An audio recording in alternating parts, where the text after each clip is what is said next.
So there, that optimism. Definitely. Okay, so Buckminster Fuller.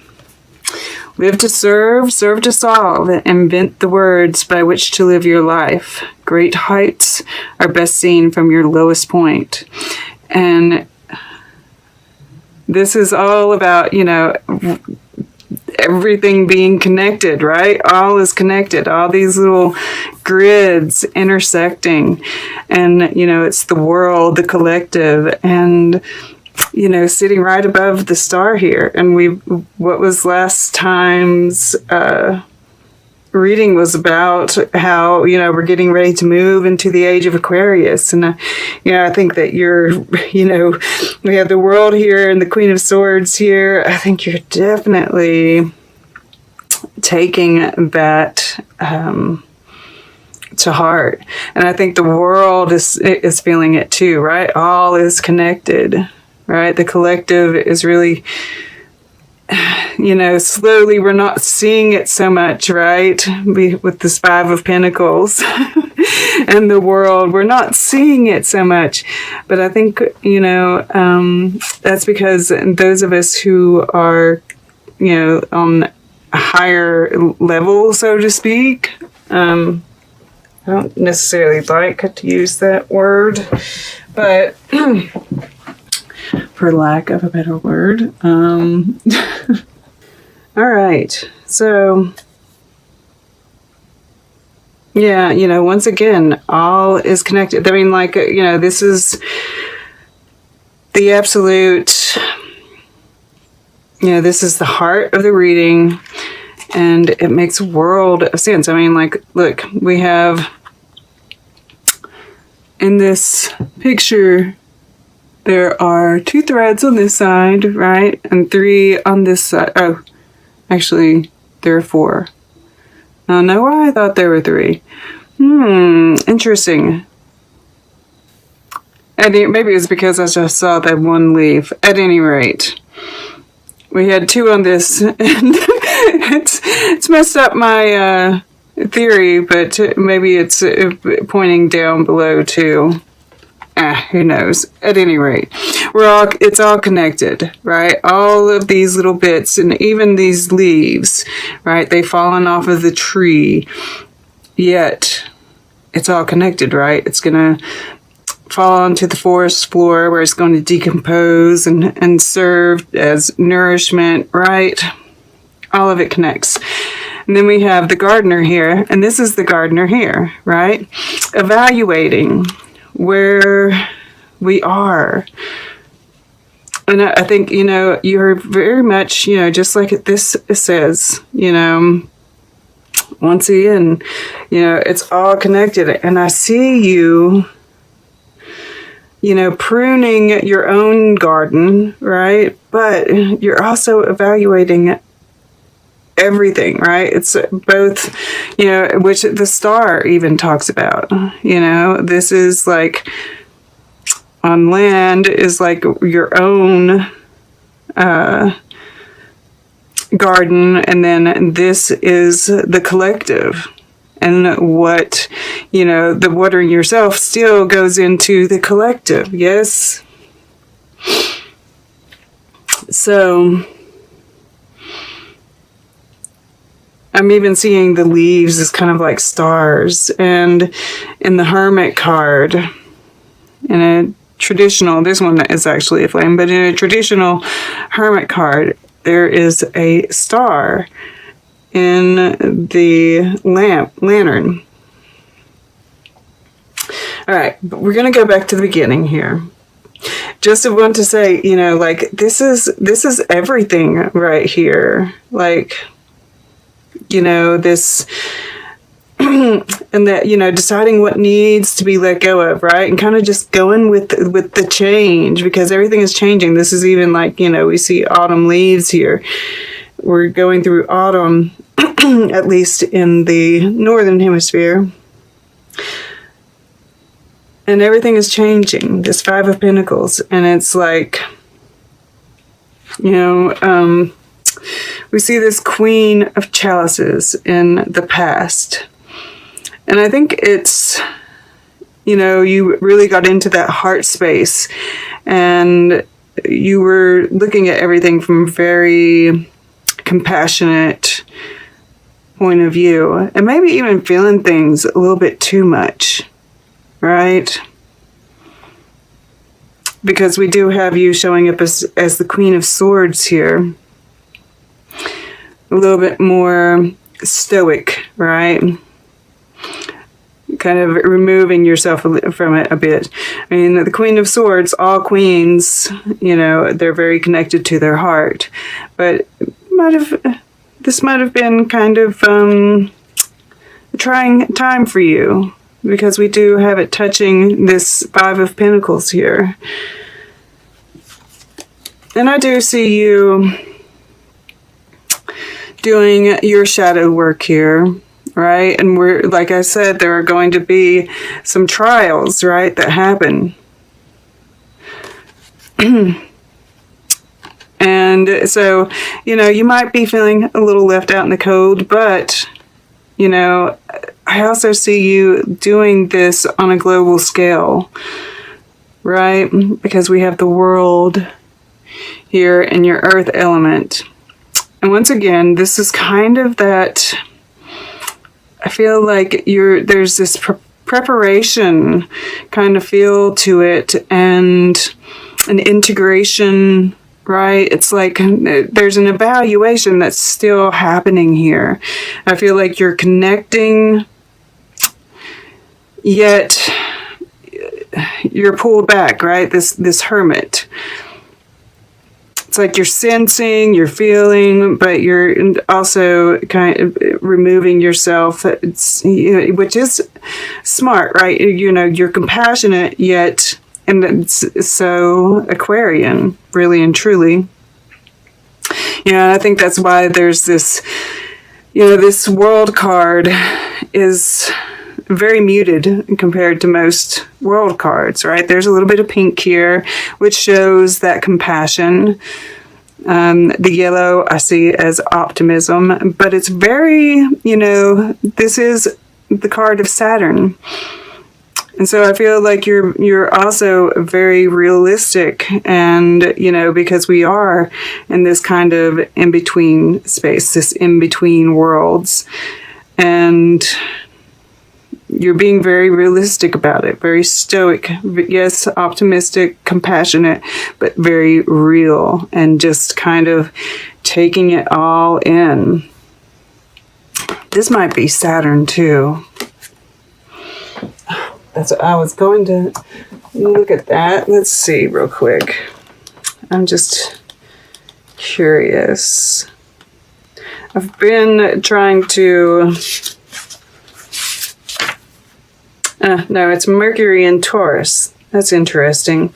But we do have Mercury retrograde in Scorpio, so that makes sense too, right?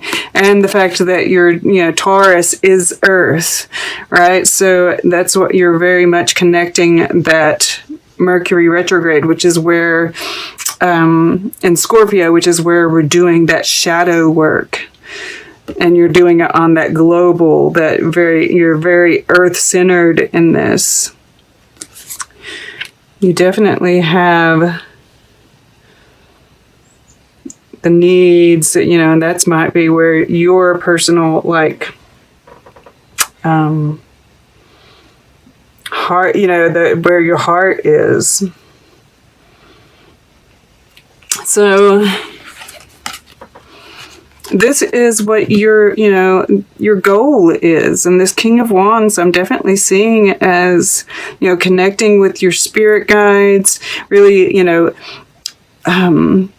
ascending in that spiritual path that you're on, right? And you're tending to your bodily needs, to your spiritual needs. Yeah, and you know, we see these little sprouts, and it's like this is just byproducts. That isn't even what you're trying to create, yet you are.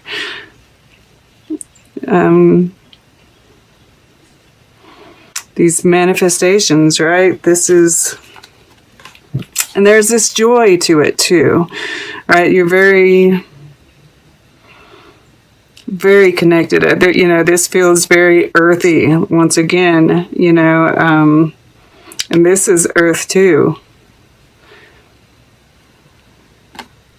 So you're connecting with spirit, but you're so grounded, and this is like manifesting like crazy. And you're appreciating you know, it's like you're looking at this, and yes, you're looking at what needs to go, but you're so appreciative of what you do see, and you're noticing all the little, you know, the magic. Yeah, and this is the spider that's in this. Once again, you know, the spiders create webs, right? You know, the connectedness, but also that creation. There's always a manifestation, abundance associated with spiders. So then we come here, and this is kind of like more the first week, and I have seen that this first week seems to be that new moon for many of us. You know, this happens the first week, you know, leading up to that new moon. Seems to be that very shadowy side. And then we have, you know, and these are facing different ways, right? And I do think they're both you. It's like you're facing inwards and outwards in the same moment. And look, this is you again. And it's like, you know, I'm drawn to this Liberty card here at the bottom of the deck. Right? I feel like you're kind of cutting yourself free here from the limitations of Saturn. But what's it, you know, but that's Saturn, or maybe you're cutting Saturn free from the limitations of Capricorn. Or the promise is on the horizon, right? Because, you know, it's like you're looking inward and outward at the same time. You're making plans, and you're letting your emotions, right? Because this is in the water element, kind of guide you, right? You're still that's why this queen is showing up here rather than the king, right? You're still feeling your emotions, but you're using your logic to kind of like, you know, it's this beautiful intelligence, you know, using your logic and your heart to make decisions, and make decisions on what needs to be cut out too, right? There might be some relationships that need to end.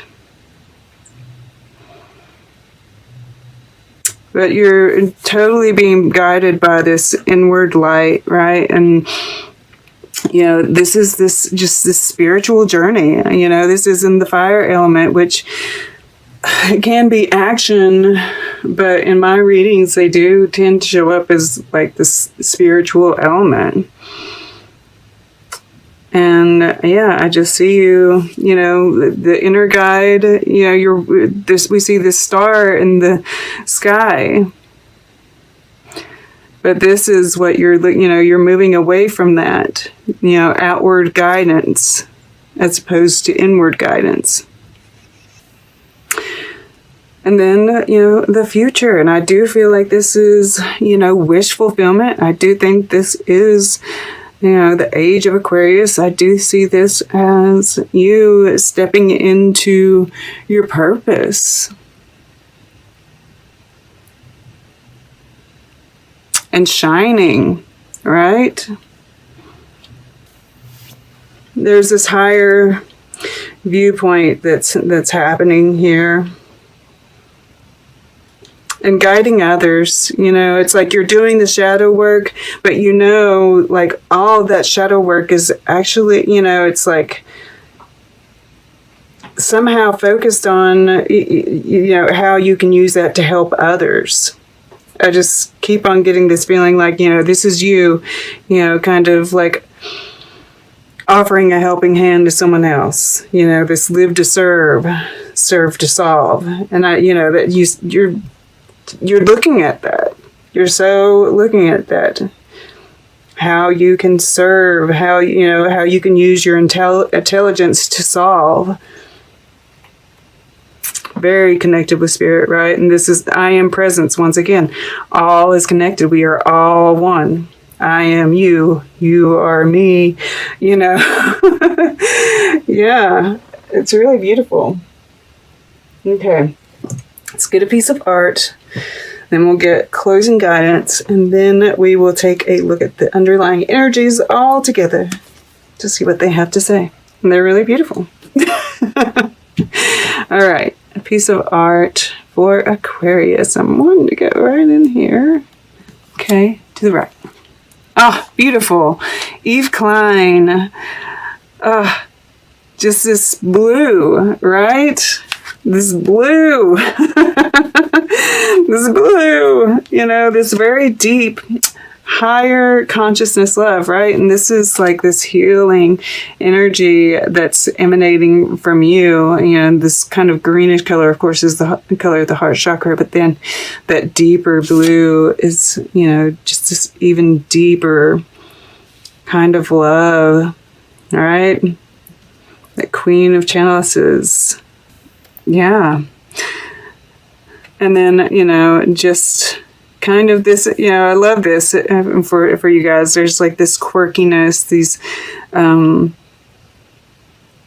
appreciating the differences, right? It's like one side is you and one side is someone else, right? And that we are all one, right? And those pink cheeks. Even this guy has that compassion,